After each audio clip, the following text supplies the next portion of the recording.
Time now for sports on 104.7 The Cave. Here's Ned Reynolds. Mike, the intern, Ned Reynolds, back in the studio Wednesday morning, Wimbledon. We are to day 3. What happened during day 2? Goff, who was supposedly a candidate to win the whole thing, loses in the first round. Man. That is a massive upset. She loses to a young lady named Ivana Yastremska from the Ukraine. Now, this is Coco Gauff, who is one of the world's finest players, but it tells you that anything can happen when you're going one-on-one in a high-level tennis tournament, and it did to Coco Gauff. Jessica Pegula from Buffalo, New York, also upset. She was seeded number 3. That won't bother you very much, Mike, because Miss Pegula's mother and dad own the Buffalo Bills. Thank you. I can see you're distraught over that. And one of the men's top seeds, Alexander Zverev, who is a very, very fine and accomplished player, he lost in the first round. Okay, what about Novak Djokovic? Everybody wants to follow him, including this reporter. He faced a guy named Alexander Muller from France. Now, it's a German name, but Muller's from France. Good match, but Djokovic wins it 3-1, and it was a dandy. Novak can still play at age 38. Yeah, definitely can. Age is just a number to some people. A sad and nostalgic note this morning. What's the deal?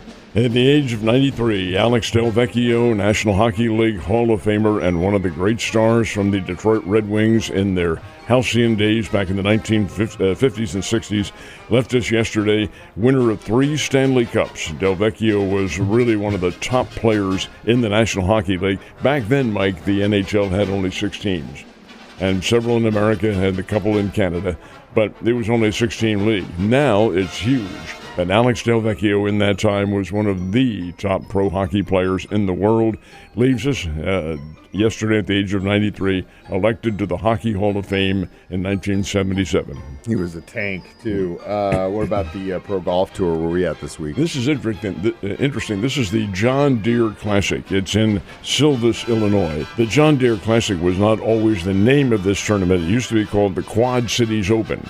And it was, in 1982, the stopping point for a young man named Payne Stewart, who won his first pro golf tournament there. 1982, I remember it very well.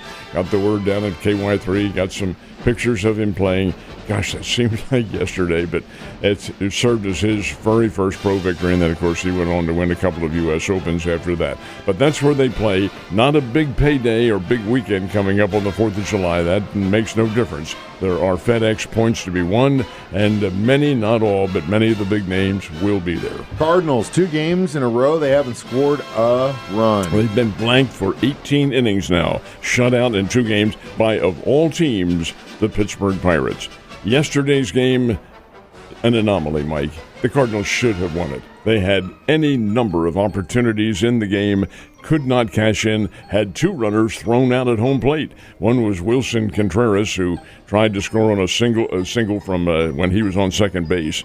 And as he rounded third, the fielder was picking up the ball, and Contreras is not exactly Jesse Owens out there, came lumbering home out by about 8 miles. It was a very ill-constructed play. And the other was Jose Fermin, who was thrown out at home plate in the 9th inning. So this is bothersome. The Pirates win the game 1-0 on a sacrifice fly in the 8th inning. But the numerous opportunities, my goodness, that comes back to haunt you. And the Cardinals thwarted every time. Now the Cardinals are 4 games back of the Chicago Cubs, who did win last night, but 4 games still hardly insurmountable. I think a lot of road still to go. Definitely. Hopefully they can remember to take their bats with them next time they're on the road.